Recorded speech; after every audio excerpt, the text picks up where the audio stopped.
నమస్తే. నేను మీ అశ్విని కుమార్. బంగ్లాదేశ్లో కొన్ని నెలలుగా ఏం జరుగుతుందో అందరూ గమనిస్తూనే ఉన్నారు.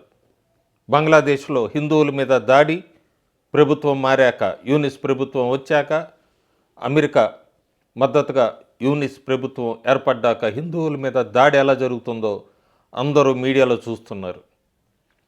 మీడియాలో చూస్తున్నారు కానీ ఎక్కడా పెదవి విప్పటానికి భారతదేశంలో చాలా వరకు రాజకీయ నాయకులు ఎవరో కూడా మాట్లాడడానికి ముందుకు రావట్లేదు. సంయమనం పాటిస్తున్నారో లేకపోతే డిప్లొమసీనా ఎందుకు వెనకాడుతున్నారో అన్నది ఎవరికి అర్థం కాదు. కానీ ప్రస్తుతానికి మౌనంగా ఉన్నారు భారతదేశంలో ఉన్న హిందువులు. ముఖ్యంగా ఎట్టకేలకు 2 రోజుల కిందట జరిగిన దీప్ దాస్ అతని హత్య తర్వాత కొద్దిగా మేల్కొన్నారు భారతీయులు. మొత్తం అంతా కూడా మంగళవారం నాడు విహెచ్పి వీళ్ళందరూ బజరంగ్ దళ్ వీళ్ళ ఆధ్వర్యంలో ఢిల్లీలో పెద్ద ఉద్యమం, అట్లాగే త్రిపుర, అస్సాంలో కూడా చూసాం మనం. మంగళవారం నాడు బంగ్లాదేశ్లో హిందువుల్ని కాపాడండి అని. బంగ్లాదేశ్లో హిందువులు అసలు వాళ్ళ పాపులేషన్ జనాభా ఎలా తగ్గుతూ వచ్చింది, అక్కడ ఏం జరిగింది, ఈరోజు ఏదో కొత్తగా మాట్లాడుతున్నారు. ఎందుకంటే మనం మీడియాలో చూస్తున్నాము హిందువుల మీద దాడి. ఇదంతా కూడా రాబోయే 30 సంవత్సరాల్లో హిందువులు ఎవరూ మిగలరు. బంగ్లాదేశ్లో ఇలా దేశం వదిలి వెళ్ళిపోతున్నారు. ఈ లెక్కన యావరేజ్గా చూసుకుంటే బంగ్లాదేశ్లో హిందూ అనేవాడు మిగలడు, కనబడ్డు అంటూ డాక్టర్ అబుల్ బర్కత్ ఢాకా యూనివర్సిటీకి చెందిన ప్రొఫెసర్ ఆయన ఒక పుస్తకంలో political economy of reforming agriculture land water bodies in Bangladesh దానిలో ఎప్పుడో హెచ్చరించారు హిందువులందరూ కూడా బంగ్లాదేశ్ నుంచి వెళ్ళిపోతున్నారు. లెక్కలు తీశారు డేటా.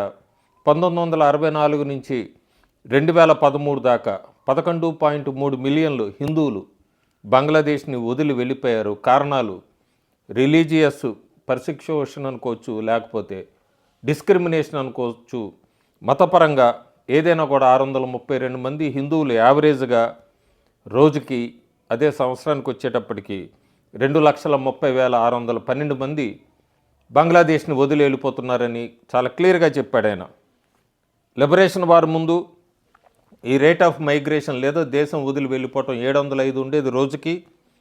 ఆ తర్వాత 512కి వచ్చింది 1971 నుంచి 1981 మధ్యలో. 81 నుంచి 91 మధ్యలో చూసుకుంటే రోజుకి 438 మంది హిందువులు బంగ్లాదేశ్ని వదిలి వెళ్ళిపోయేవారు వేరే దేశాలకి. ఆ నెంబర్ పెరిగింది 767 రోజుకి. అలా 1991 నుంచి 2001 దాకా, 2001 నుంచి 2012 దాకా చూసుకుంటే 774 మంది హిందువులు మాత్రమే రోజుకి బంగ్లాదేశ్ని వదిలి వెళ్ళిపోవటం. ఇవన్నీ కూడా స్టాటిస్టిక్స్. గవర్నమెంటు, బంగ్లాదేశ్ ప్రభుత్వం హిందువులకు సంబంధించిన ఆస్తుల్ని వీటన్నిటిని కూడా పాకిస్తాన్ రిజైమ్ పీరియడ్లో లాక్కునేది. ఎనిమీ ప్రాపర్టీ అని చెప్పి, శత్రువులకు సంబంధించిన ప్రాపర్టీ అంటూ కూడా వాళ్ళు లాక్కునేవాళ్ళు. ఆ తర్వాత అవే ఆస్తుల్ని, ప్రాపర్టీస్ని బంగ్లాదేశ్ ప్రభుత్వం ఇండిపెండెన్స్ వచ్చాక వెస్టెడ్ ప్రాపర్టీ కిందని వాళ్ళు తీసుకున్నారు అంటూ కూడా ఢాకా యూనివర్సిటీకి సంబంధించిన ఇంకొక ప్రొఫెసర్ అజయ్ రాయ్ తెలిపారు. ఈ 2 మెజర్సు మొత్తం అంతా కూడా 60% మంది హిందువుల్ని ఎక్కడా భూమి లేదు, ఆస్తులు లేకుండా చేసింది ఈ కారణాల వలన. ఈ మైనారిటీస్ అంతా కూడా ల్యాండ్ లేకుండా పేదరికంలో బతికారు అంటూ జస్టిస్ ఖాజీ అబ్దుల్ హక్ ఆయన కూడా తీవ్రంగా విమర్శించారు, అభివర్ణించారు కూడా బంగ్లాదేశ్లో హిందువుల పరిస్థితి ఎలా ఉంది అని. Mister Lama, chairman of CHT regional council, ఆయన కూడా చెప్పాడు ఇంకా తప్పదన్నట్టు హిందువులు భూమి కోల్పోయిన, ఆస్తులు కోల్పోయిన డిగ్నిటీగా బతుకుతున్నారు బంగ్లాదేశ్లో అట్లాగే అని ఆయన కూడా చెప్పాడు. డేటా చాలా క్లియర్గా చెప్తుంది మనకి. ఇవన్నీ డిప్లొమాటిక్ స్టేట్మెంట్స్ అన్నీ కూడా హైడ్ చేస్తూ ఉంటాయి. ఈ హిందూ పాపులేషన్ బంగ్లాదేశ్లో ఒకప్పుడు 1951లో 22% ఉండేది, ఈరోజు 8%కి పడిపోయింది. స్ట్రక్చరల్గా పూర్తిగా మనకి కనబడుతుంది. కింద నేను ఒక గ్రాఫ్ పెడతాను, ఆ గ్రాఫ్లో క్లియర్గా చూడొచ్చు హిందూ పాపులేషన్ బంగ్లాదేశ్లో ఎట్లా డిక్లైన్ అయింది ఏంటి.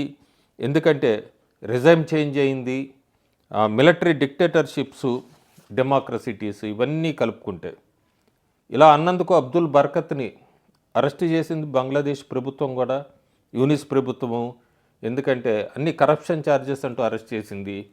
ఆయన హిందువులకి మద్దతుగా మాట్లాడాడని. ఇది ఒక text book case of persecution అని చెప్పచ్చు, అంతకు మించి వేరేది ఏం లేదని చెప్పచ్చు. ఇలాంటి వాళ్ళందరినీ కూడా అరెస్ట్ చేయించింది యూనిస్ ప్రభుత్వం. దీపు చందు దాస్ తన్ని హత్య చేసే ముందు వదిలిపెట్టండి అన్నాడు, నేనేం తప్పు చేయలేదన్నాడు, ప్రాధేయపడ్డాడు ప్రాణభిక్షకి. అయినా కూడా వాళ్ళందరినీ కూడా రాడికల్ ఇస్లామిస్టులు అని చెప్పచ్చు, ముస్లిం మాప్స్ అని చెప్పచ్చు, తీసుకెళ్ళి అతి కిరాతకంగా కాల్చి చంపారు. అతను చేసిన తప్పల్లా భారతదేశానికి సంబంధించి 1946 అంతా కలిసి ఉండేది.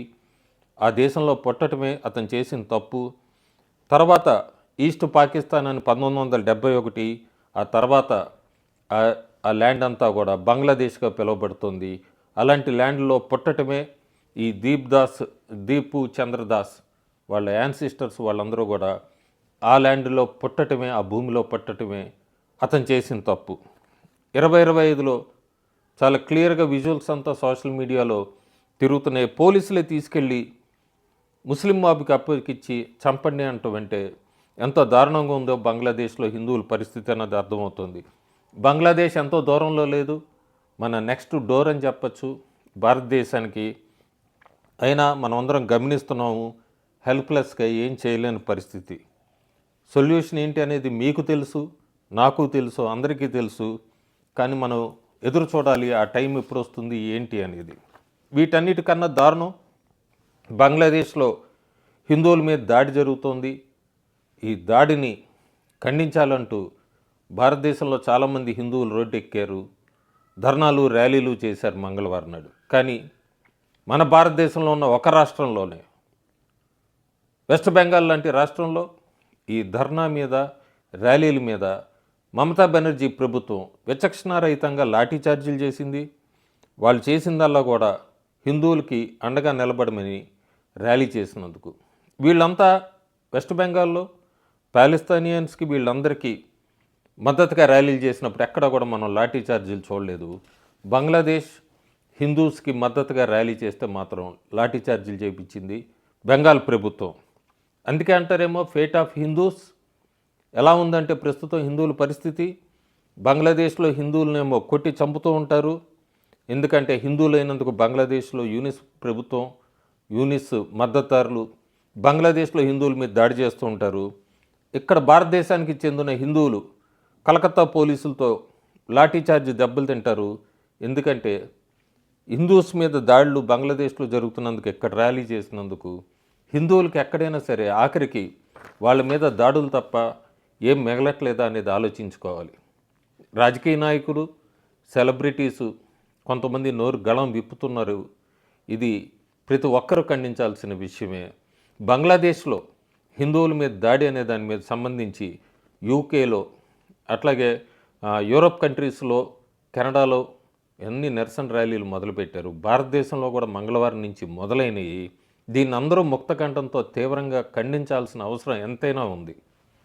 Thank you.